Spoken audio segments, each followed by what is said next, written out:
देखिए हमारा टॉपिक क्या दिया हुआ है, difference between charge against profit and appropriation of profit. ठीक है, सबसे पहले हमें ये पता होना चाहिए चार्ज अगेंस्ट प्रॉफिट है क्या और एप्रोप्रिएशन ऑफ प्रॉफिट क्या है। ठीक है, अब इसमें देखो सबसे पहले हमने 11th क्लास में आपको पता होगा क्या देखा था, ट्रेडिंग अकाउंट। जब आपने फाइनल अकाउंट पढ़े होंगे तो उसमें क्या बनाया था, ट्रेडिंग अकाउंट। उसके बाद में आपने बनाया था पीएनएल अकाउंट। भाई क्या क्रिएट किया, पीएनएल अकाउंट। और उसके बाद में अपन बनाते थे बैलेंस शीट। क्या बनाते हैं, बैलेंस शीट। लेकिन 11th क्लास में वो था सोल प्रोप्राइटरशिप। ठीक है, और ये क्या है, पार्टनरशिप फर्म। तो इसमें इतना सा फर्क होता है कि ट्रेडिंग पीएनएल तो इसमें भी बनेगा, पार्टनरशिप में ट्रेडिंग पीएनएल तो बनेगा, बट पीएनएल के बाद में बैलेंस शीट नहीं, आप बनाएंगे पीएनएल एप्रोप्रिएशन अकाउंट।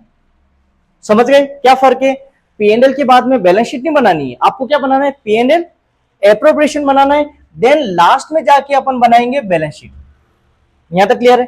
ठीक है, हालांकि इसमें क्या होता है, एप्रोप्रिएशन के बाद में पार्टनर्स कैपिटल पार्टनर्स करंट भी बनता है, बट पार्टनर बनाएगा वो, है ना, वो बात की बात है। लेकिन पीएनएल एप्रोप्रिएशन बनेगा बीच में और फिर लास्ट में अपन क्या बनाएंगे, बैलेंस शीट बनाएंगे। ठीक है, अब सुनो इसमें क्या है, जैसे अपन ने पीएनएल अकाउंट बनाया है ना, एप्रोप्रिएशन तो अभी आया, पहले क्या बनाया, पीएनएल अकाउंट। तो जब हमने पीएनएल अकाउंट बनाया उसमें आपको पता होगा एक्सपेंस, लॉस, इनकम जो भी है वो कहां लिखते थे अपन, पीएनएल अकाउंट में, जो कि इनडायरेक्ट एक्सपेंस और इनकम होती थी। तो पीएनएल अकाउंट में जो भी हमने लिखा तो वो होता था चार्ज अगेंस्ट प्रॉफिट। आई बात समझ में, प्रॉफिट के अगेंस्ट वो सब चीजें क्या होती, चार्ज, सैलरी, कमीशन, रेंट वगैरह जो भी है वो सब हमारे क्या होते हैं, चार्ज अगेंस्ट प्रॉफिट। तो क्या चीज सीखी हमने कि पीएनएल अकाउंट में जब अपन कोई भी चीज लिखते हैं तो वो होता है हमारा चार्ज अगेंस्ट प्रॉफिट। क्या नाम देंगे, चार्ज अगेंस्ट प्रॉफिट। ठीक है, अब क्वेश्चन रेज ये होता है कि एप्रोप्रिएशन ऑफ प्रॉफिट क्या है। तो अब पीएनएल एप्रोप्रिएशन जब अपन बनाएंगे कहां पर, पार्टनरशिप फर्म में, तो एप्रोप्रिएशन में जो भी चीज आप लिखेंगे वो होता है एप्रोप्रिएशन ऑफ प्रॉफिट। आगे बात समझ में, ठीक है, ये तो क्लियर हो गया कि चार्ज अगेंस्ट प्रॉफिट कहा जाए तो माइंड में एक ही अकाउंट आना चाहिए, कौन सा, PNL account. Appropriation of profit बोले तो एक ही अकाउंट आएगा माइंड में, कौन सा, पीएनएल एप्रोप्रिएशन। यहां तक क्लियर है। ठीक है, थोड़ा बहुत तो हमारे क्लियर हो गया होगा कि चार्ज अगेंस्ट और एप्रोप्रिएशन क्या होता है। अब सुनो, फर्स्ट पॉइंट है नेचर। अब नेचर क्या होता है, सबसे पहली बात तो ये कि पीएनएल अकाउंट, भाई अपन किसकी बात कर रहे हैं, चार्ज अगेंस्ट प्रॉफिट की।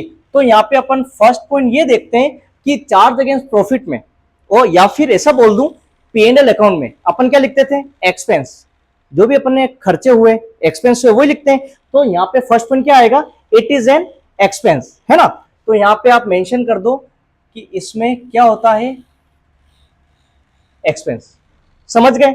और एक्सपेंस जो अपन लिखते थे वो रेवेन्यू में से डिडक्ट करते थे। तो यहां पे सेकंड पॉइंट आप लिख दो, सेकंड पॉइंट लिख देते हैं यहां पे, डिडक्शन फ्रॉम रेवेन्यू। आगे पर्सन में रेवेन्यू में से क्या करना है, हमें डिडक्ट करना है, तभी तो एक्सपेंस होंगे। ठीक है, उसके बाद में थर्ड पॉइंट में अपन लिखते थे जब पीएनएल बनाते हैं तो उसमें क्या निकालते हैं, नेट प्रॉफिट और नेट लॉस। तो डिटरमाइन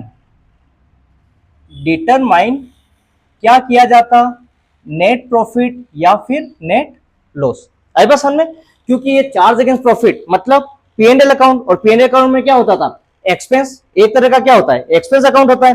फिर डिडक्शन किस में से करते हैं, रेवेन्यू में से, और डिटरमाइन नेट प्रॉफिट या नेट लॉस। आगे बात समझ में, ठीक है, जिसमें अपन नेट प्रॉफिट और नेट लॉस निकालते। अब ये चीज नहीं है हमारे लिए, 12th क्लास में नया है ना।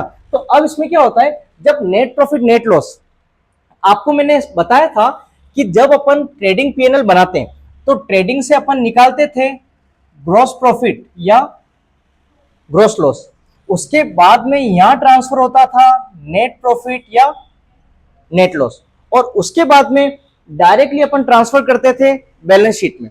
लेकिन आपको दिख रहा होगा नेट प्रॉफिट नेट लॉस के बाद में ये बीच में आ गया, पीएनएल एप्रोप्रिएशन आ गया। तो जब अपन पीएनएल एप्रोप्रिएशन पढ़ेंगे तो ये यहां से यहां पे ट्रांसफर होगा, बैलेंस शीट में नहीं जाएगा। कहां ट्रांसफर होगा? P and L appropriation account में। तो अब अपन यहां लिख देते हैं, ये क्या हो गया? डिटरमाइन नेट प्रॉफिट और नेट लॉस। तो ये तो हमारा क्लियर हो गया कि जब नेट प्रॉफिट नेट लॉस निकलेगा तो वो कहां जाएगा?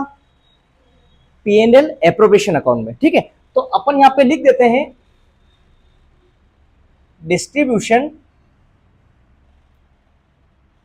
डिस्ट्रीब्यूशन ऑफ नेट प्रॉफिट या नेट लॉस। कहां ट्रांसफर कर देंगे अपन?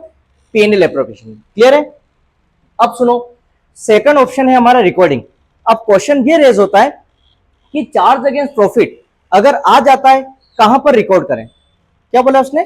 कहां पर रिकॉर्ड करें? तो रिकॉर्ड करना मैं बता चुका हूं, कहां रिकॉर्ड करेंगे अपन? पी एंड एल अकाउंट में। ये तो क्लियर है आपके? ठीक है, पी एंड एल अकाउंट में। अब क्वेश्चन क्या रेज हुआ कि पी एंड एल अकाउंट में डेबिट में लिखें या क्रेडिट में? तो आपको पता है ये एक्सपेंसेस है, एक्सपेंसेस तो मतलब पी एंड एल अकाउंट के कहां लिखेंगे? डेबिट में, क्योंकि अपन चार्ज कर रहे हैं। समझ गए? चार्ज कर रहे हैं तो कहां लिखेंगे? पी एंड एल अकाउंट के डेबिट में। अब यहां पे देखो, एप्रोप्रिएशन की बात करें तो एप्रोप्रिएशन में क्या होता है? एप्रोप्रिएशन ऑफ प्रॉफिट किस में जाता है? पी एंड एल एप्रोप्रिएशन में। तो यहां पे अपन लिख देंगे P and L appropriation account, और ये भी कौन सा? एक्सपेंस ही होगा भाई, जो भी है ये चार्ज ही तो कर रहे हैं अपन, है ना? एप्रोप्रिएशन ऑफ प्रॉफिट, तो एप्रोप्रिएशन मतलब ये हमारा क्या होगा? एक्सपेंस होगा, तो ये भी कहां जाएगा? डेबिट में। ठीक है, थर्ड पॉइंट देखो, प्रायोरिटी।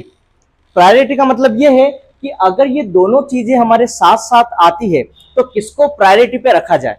चार्ज अगेंस्ट प्रॉफिट को रखें या फिर एप्रोप्रिएशन ऑफ प्रॉफिट को रखें? तो आपको पता चल रहा होगा पी एंड एल और P and L appropriation, first हमारा पी एंड एल आ रहा है, देन हमारा पी एंड एल एप्रोप्रिएशन आ रहा है। समझ गए? तो प्रायोरिटी हमें यही पता चल गई कि प्रायोरिटी पे पहले पी एंड एल को रखेंगे, देन अपन एप्रोप्रिएशन को रखेंगे, क्योंकि ट्रेडिंग के बाद में पी एंड एल और उसके बाद में एप्रोप्रिएशन। तो यहां पे अपन क्या बोल सकते हैं? Before appropriation of profit. आगे बात समझ में? मतलब एप्रोप्रिएशन ऑफ प्रॉफिट से पहले। ठीक है, और उसमें अपन कर देते हैं आफ्टर। ठीक है, आप चाहे तो लिख सकते हैं चार्जिंग ऑफ ऑल चार्जेस, है ना? या फिर आप लिख दो आफ्टर चार्ज अगेंस्ट प्रॉफिट। यहां तक क्लियर है? ठीक है, ये हो गया। ये तो आप पहले लिखेंगे एप्रोप्रिएशन से, और ये जो है बाद में लिखेंगे किसके? चार्ज अगेंस्ट प्रॉफिट के बाद में। समझ गए? ठीक है, बस अपने माइंड में ये बिठा लो, पी एंड एल में चार्ज अगेंस्ट प्रॉफिट, एप्रोप्रिएशन में एप्रोप्रिएशन ऑफ प्रॉफिट। नेक्स्ट समझो क्या है? एग्जाम्पल। अब इतना सब कुछ तो पढ़ लिया, लेकिन अभी तक हम ये नहीं समझ पाए कि सर कौन सी चीजें चार्ज अगेंस्ट ले लेंगे और कौन सा हम एप्रोप्रिएशन लेंगे। सुनना इधर, एक एग्जाम्पल देता हूं। एक ए है, एक बी है और एक सी है। आपको पता होगा इन तीनों को मिला दिया जाए तो हमारी क्या हो जाती है? फर्म। क्या हो जाएगी? फर्म हो जाएगी। अब उसमें क्या होता है? सुनो, ए बी और सी। अब फर्म को जरूरत पड़ती है लोन की। किसकी जरूरत पड़ती है? लोन की। अब फर्म ये चाहती है कि भाई हमें लोन चाहिए। क्या चाहिए? लोन। लोन चाहिए तो हम ऐसा करते हैं, बैंक से ले आते हैं या फिर किसी अदर पार्टी से हम लेके आ जाते हैं, या फिर कोई भी कंपनी है उससे अपन क्या करते हैं? लोन ले लेते हैं। लेकिन फॉर एग्जांपल यहाँ पे जो पार्टनर ए जो है, पार्टनर ए वो फर्म को क्या बोलता है? फर्म को ये बोलता है कि अगर आप लोन किसी अदर पार्टी से लेते हो, उसको आप इंटरेस्ट पे करोगे, तो आप ऐसा करो, मैं आपको लोन दे देता हूं। ए ने क्या बोला? मैं आपको लोन दे देता हूं, आप मेरे से लोन ले लो और इंटरेस्ट जो सामने वाले को पे करो वो आप मेरे को पे कर देना। समझ गए मैंने क्या बोला? ए फर्म का ही कोई बंदा है और उसने क्या बोला कि अरे यार फर्म तो अपन तीनों को मिला के हो रही है, तो आप लोन मेरे से ले लो, मैं पैसे दे देता हूं और इंटरेस्ट आप सामने वाले को नहीं देके मेरे को दे देना। तो अब क्या हुआ? ट्रांजैक्शन जो है किसी अदर पार्टी से हमने नहीं किया, किससे कर लिया? हमारे अंदर में से ही किसी बंदे से हमने लोन ले लिया। तो कहने का मतलब अपन ट्रांजैक्शन किसी अदर पार्टी से नहीं करके अपनी में से ही, फर्म में से ही किसी पार्टनर से कर लेते हैं, तो वो होता है चार्ज अगेंस्ट प्रॉफिट। समझ गए? देख लो एग्जांपल में अपन लिख देते हैं यहाँ पे फर्स्ट। फर्स्ट क्या है? शॉर्ट में लिख रहा हूं, interest on loan by partners. समझ गए? Interest on loan by partner, क्योंकि पार्टनर में से ही हमने लोन ले लिया है, उसको ही हम इंटरेस्ट पे करेंगे। वो क्या हो गया? Charge against profit. कहने का मतलब P&L अकाउंट में अपन लिख देंगे डेबिट में, है ना। उसके बाद में क्या होता है, अब एक और चीज सेकंड समझना, हमें बिजनेस चलाना है, एक रूम की जरूरत है हमें, ठीक है। तो रूम अपन बोलते हैं कि यार रेंट पे लेते हैं। किसी अदर पार्टी से मैं लेने गया, बट उसने बोला कि भाई फर्म में से ए नहीं बोल दिया कि यार आप ऐसा करो, मेरा ही रूम खाली पड़ा हुआ है, आप किसी और को रेंट दोगे, मेरे को ही दे देना। मतलब रेंट भी हमने इससे कर लिया, ए से। समझ गए? इसी का रूम ले लिया और रेंट हम इसी को पे कर देंगे। तो ये किसका बंदा है? फर्म का ही है। तो फर्म का ही है, तो अपन यहां पे लिख देते हैं रेंट पेड टू पार्टनर्स। समझ गए?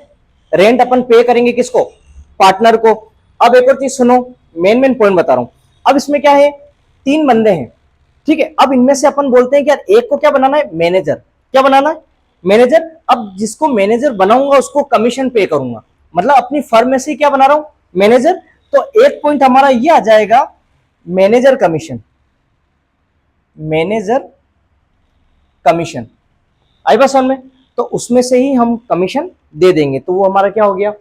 Charge against profit.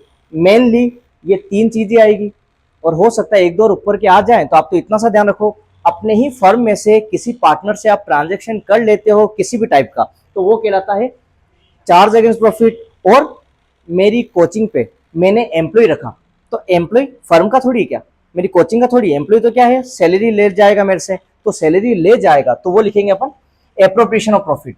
तो फर्स्ट अपन क्या लिख सकते हैं? सैलरी। क्या हो गया? सैलरी। किसी थर्ड पार्टी को मैं कोई कमीशन दे रहा हूं, तो यहां पे अपन क्या लिख देंगे? नॉर्मल कमीशन आ जाएगा।